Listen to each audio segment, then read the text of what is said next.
Hey guys, thanks for watching Men's Skincare with Ross. This video is about preventing the formation of wrinkles at any age.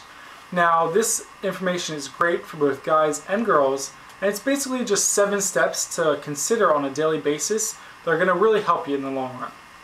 Now, as I'm going through these, it's important to remember that there's not one cure that's going to stop the aging process. There's not one miracle product and there's not one miracle treatment that's going to completely stop you from aging.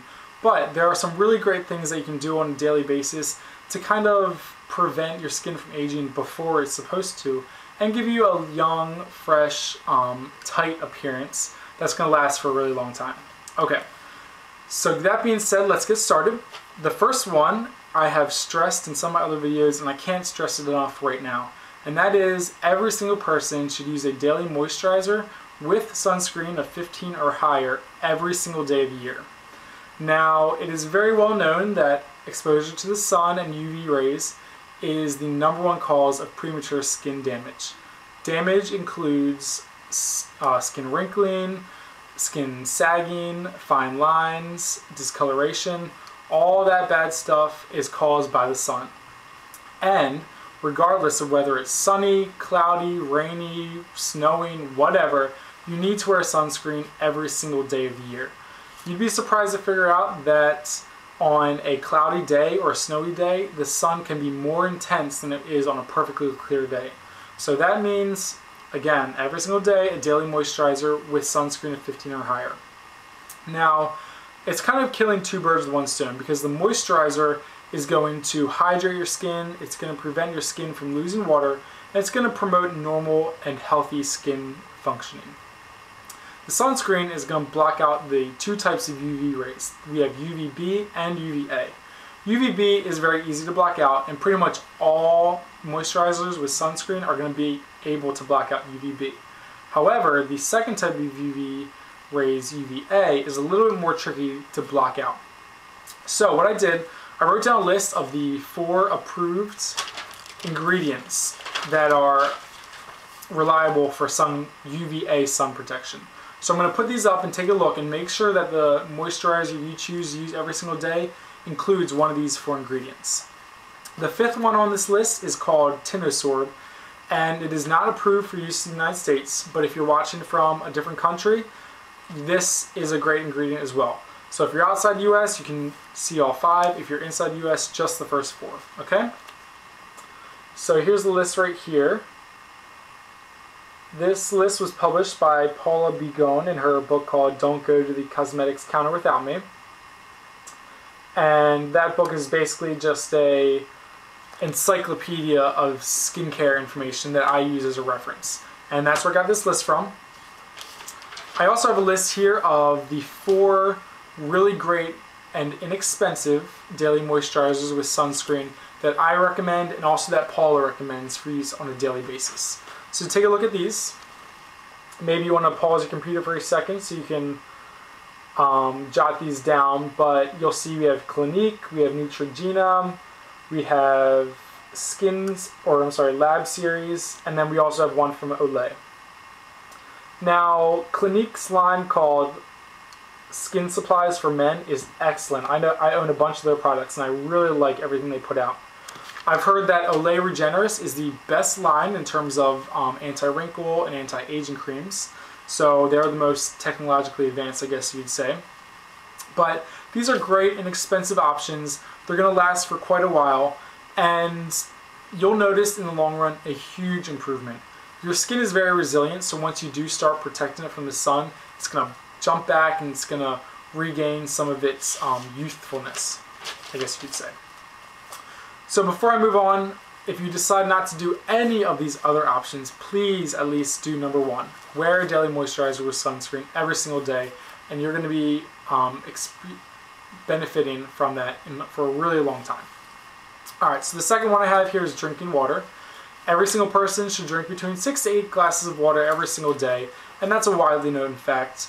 Doctors, nutritionists, the FDA all say 6 to 8 glasses of water per day.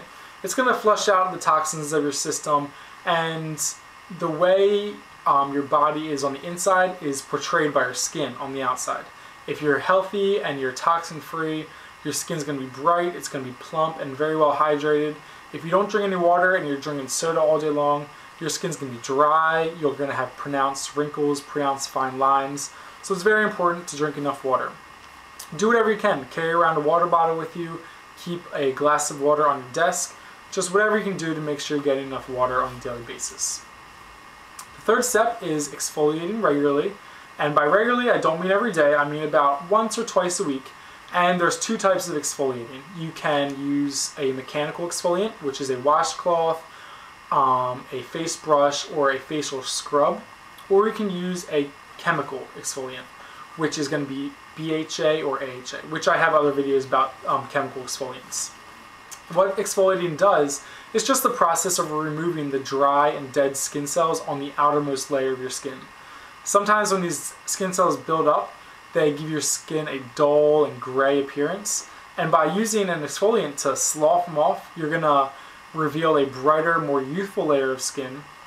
It's going to stimulate collagen production, and it's also going to stimulate the cellular renewal process, which is just the way cells rise to the surface of the skin and then they fall off. So you're going to expose some really plump, fresh-looking cells that are going to give you a radiant appearance and a more healthful, youthful-looking glow.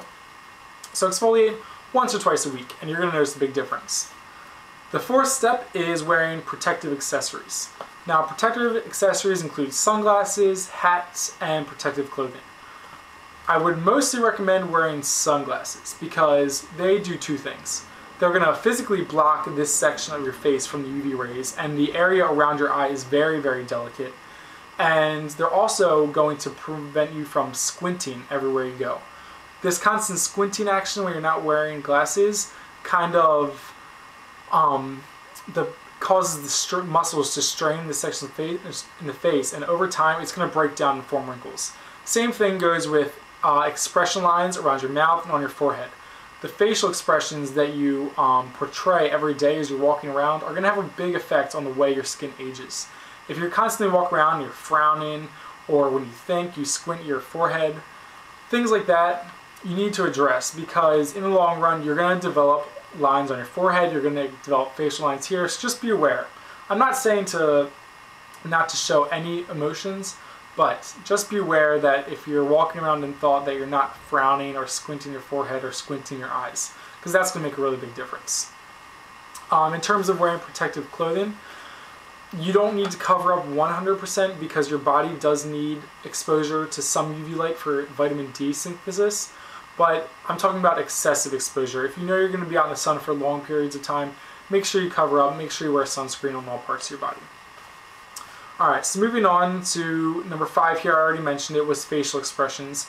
As you're walking around, just remember not to frown or not to be smiling big or crinkling your forehead or something like that, okay? Those are going to make a big difference in the long run. The sixth one here is getting enough sleep. Everyone needs between 7 and 9 hours of sleep every single night. Your body uses sleep as a rejuvenation process. Over the night, your body goes into its renewal stages, and that includes everything from your inside of your body to your skin. So when you're sleeping, it's also important to sleep on your back. If you sleep on your side or on your stomach, you're going to be decreasing the circulation to your face because of the pressure, and it's going to lead to a little bit of deterioration, and also the lines from the sheets are also going to have harsh effects on your skin. So if you can, sleep on your back. Even though it might not be comfortable, you can train yourself to do it, and it'll benefit you in the long run. Not as big as some of these other steps, but it's just something to consider. And the final step I have here, number 7, is to stop smoking. Now, I'm not a doctor and I'm not going to tell you what to do with your life, but I am a public health student, and the research and the studies do show that smokers are 5 times more likely to develop excessive wrinkles than non-smokers. And I'm sure you've seen people that smoke a pack a day that have horrendous vertical lines all the way around their mouth from pursing their lips, and their skin is sagging from collagen breakdown. They just don't look very healthy. So, that being said, it's up to you. Okay guys, thanks so much for watching. I really appreciate all the positive feedback and all you subscribers out there. I'm going to continue making videos, so stay tuned, alright? Thanks again guys, take care.